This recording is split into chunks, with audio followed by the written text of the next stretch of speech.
এই মুহূর্তে আমেরিকা তাদের সবচেয়ে বিধ্বংসী নৌবহর নিয়ে ইরানের দরজায় কড়া নাড়ছে।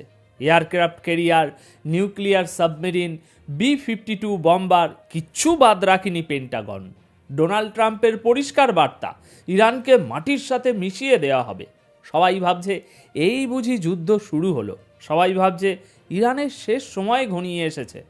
কিন্তু দর্শক, ইরানের সমুদ্রে এখন শুধু আমেরিকার জাহাজ নেই, সেখানে ঢুকতে চলেছে রাশিয়া এবং চীনের আর্মাডা। যুদ্ধটা আর ইরান বনাম আমেরিকা নেই, এটা এখন সরাসরি সুপার পাওয়ারদের সম্মুখ সমরে পরিণত হয়েছে।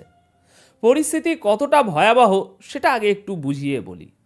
দেখুন, গত কয়েকদিন ধরে পারস্য উপসাগর এবং উত্তর ভারত মহাসাগরে যা চলছে তাকে সোজা বাংলায় বলা যায় বারুদের স্তূপের উপরে বসে আগুন জ্বালানোর চেষ্টা।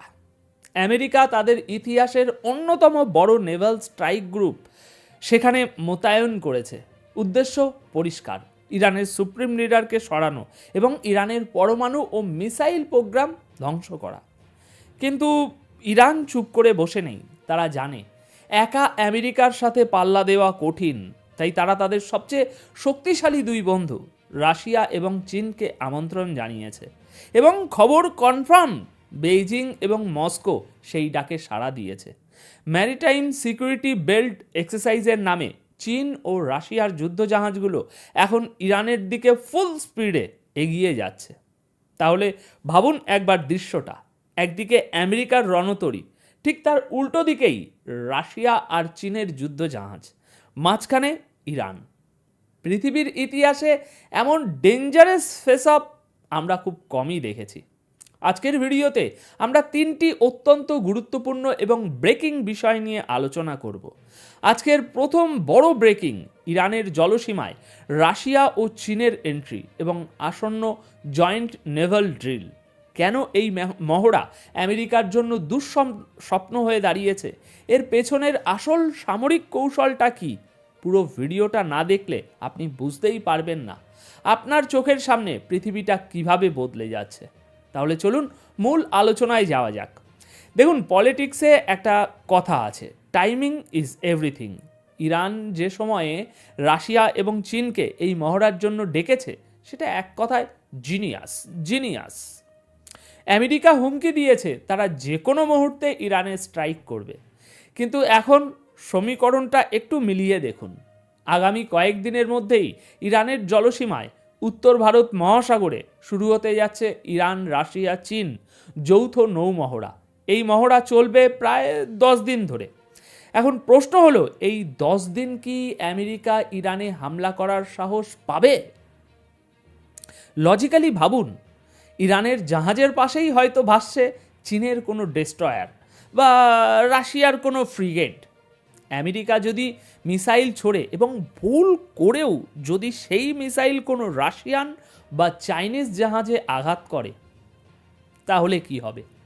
সেটা আর ইরান যুদ্ধ থাকবে না, সেটা সরাসরি আমেরিকা বনাম রাশিয়া কিংবা আমেরিকা বনাম চীনের যুদ্ধে পরিণত হবে। আর আমেরিকা এই মুহূর্তে দুই ফ্রন্টে যুদ্ধ করার মতো অবস্থায় নেই। ইরান মূলত রাশিয়া এবং চীনকে হিউম্যান শিল্ড বা বলা ভালো সুপার পাওয়ার শিল্ড হিসাবে ব্যবহার করছে। তারা আমেরিকাকে একটা চেক বক্সে ফেলে দিয়েছে। আমেরিকা যদি হামলা না করে তবে ট্রাম্প প্রশাসন দুর্বল প্রমাণিত হবে, আর যদি হামলা করে তবে তৃতীয় বিশ্বযুদ্ধের ঝুঁকি নেবে। আর একটা বিষয় লক্ষ্য করুন, এই মহড়ার সময় রাশিয়া এবং চীন শুধু যুদ্ধজাহাজ নিয়ে আসছে না, তারা নিয়ে আসছে তাদের অত্যাধুনিক ট্রাফিং সিস্টেম, রাডার এবং ইলেকট্রনিক ওয়ারফেয়ার ইকুইপমেন্ট। আমেরিকার F-35 জেটগুলো আকাশে উড়বে, আর নিচে বসে চীন ও রাশিয়ার রাডারগুলো সেগুলোর সিগনেচার হয় না, সেই সিগনেচার ট্র্যাক করবে। আমেরিকার সামরিক প্রযুক্তির গোপন তথ্যগুলো এভাবে প্রতিপক্ষের হাতে চলে যাওয়া, এটা পেন্টাগনের জন্য একটা বিশাল মাথা ব্যথার কারণ। কিন্তু এখানে একটা বড় কিন্তু আছে। আমেরিকাও বোকা নয়, তারা জানে মহড়া শুরু হলে হাত বাঁধা পড়ে যাবে। তাই আমার আশঙ্কা, মহড়া শুরু হওয়ার ঠিক আগেই, অর্থাৎ চীন ও রাশিয়ার জাহাজগুলো পজিশনে পৌঁছানোর আগেই আমেরিকা কি কোনো সাডেন অ্যাটাক বা সারপ্রাইজ অ্যাটাক করতে পারে?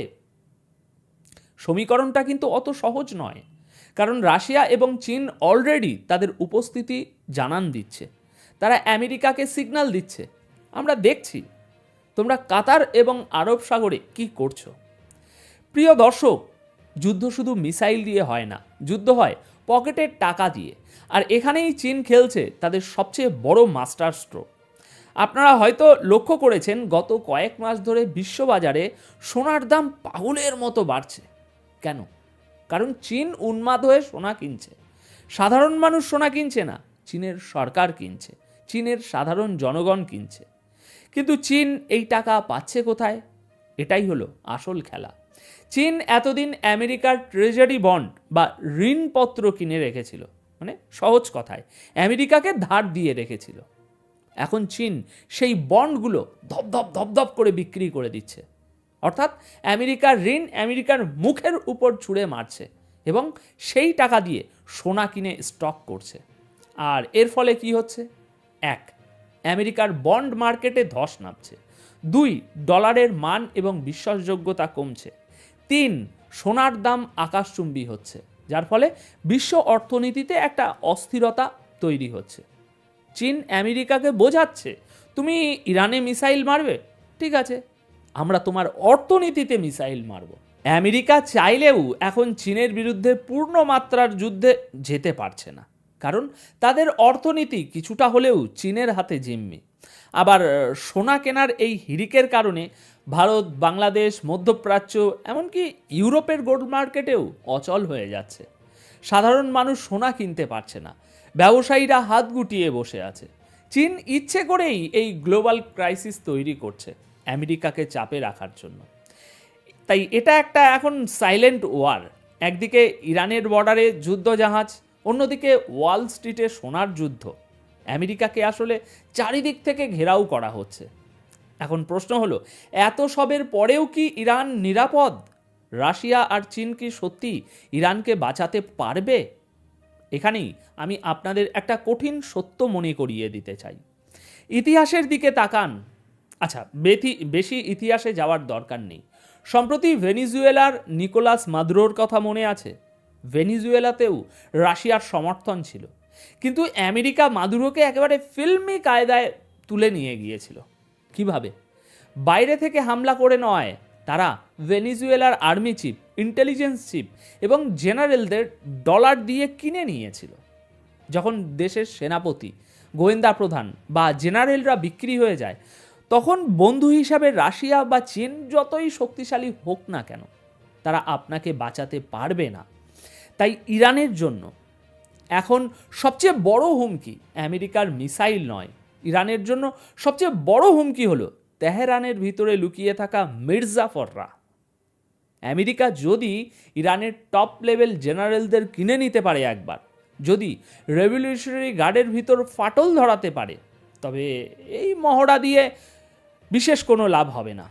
রাশিয়া এবং চীন ইরানকে বার্তা দিয়ে দিয়েছে, দেখো আমরা আমাদের জাহাজ পাঠাচ্ছি, আমরা আমেরিকাকে সমুদ্রে আটকে রাখবো, কিন্তু তোমার ঘরের ভিতরের যে শত্রু বিভীষণ, সেটাকে শায়েস্তা করার দায়িত্ব তোমার।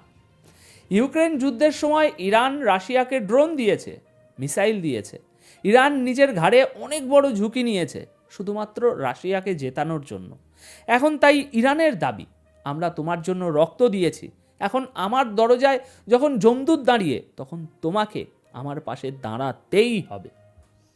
যদি রাশিয়া এবং চীন এই মুহূর্তে ইরানকে রক্ষা করতে ব্যর্থ হয়, যদি আমেরিকার চাপে ইরান ধ্বংস হয়ে যায়, তবে মনে রাখবেন আগামীকাল কেউ আর বেইজিং বা মস্কোকে বিশ্বাস করবে না। সৌদি আরব, কাতার, তুরস্ক সবাই বুঝে যাবে যে বিপদের সময় চীন, রাশিয়া কাউকে বাঁচাতে আসে না। তাই সবাই বাধ্য হয়ে আমেরিকার পায়েই আবার মাথা নত করবে। তাই এই যুদ্ধটা ইরানের অস্তিত্ব রক্ষার যুদ্ধ যতটা, তার চেয়ে বেশি চীন ও রাশিয়ার বিশ্বাসযোগ্যতা রক্ষার যুদ্ধ। পরিস্থিতি এখন সুতোর উপরে ঝুলে আছে। একদিকে ট্রাম্পের হুঙ্কার এবং আমেরিকার বিশাল রণতরী, অন্যদিকে রাশিয়া ও চীনের এই নেভেল ড্রিল এবং গোল্ড ওয়ার। মাঝখানে ইরান দাঁড়িয়ে আছে, এক অনিশ্চিত ভবিষ্যতের দিকে তাকিয়ে। আগামী 10-15 দিন বিশ্ব রাজনীতির জন্য অত্যন্ত ক্রিটিক্যাল। এই মহড়া চলাকালীন যদি একটাও ভুল হয়, একটা মিসাইল যদি ভুল জায়গায় ল্যান্ড করে, তবে আমরা এমন এক যুদ্ধের সাক্ষী হব যা আমাদের এই চেনা পৃথিবীকে অচেনা করে দেবে। দর্শক, ইরান কি পারবে তার ভেতরের গদ্দারদের সাফ করতে? আপনার কি মনে হয়, আমেরিকা কি সত্যি রাশিয়া ও চীনের উপস্থিতিতে ইরানে হামলা করার সাহস দেখাবে? নিচে কমেন্ট সেকশনে আপনাদের মতামত অবশ্যই জানাবেন।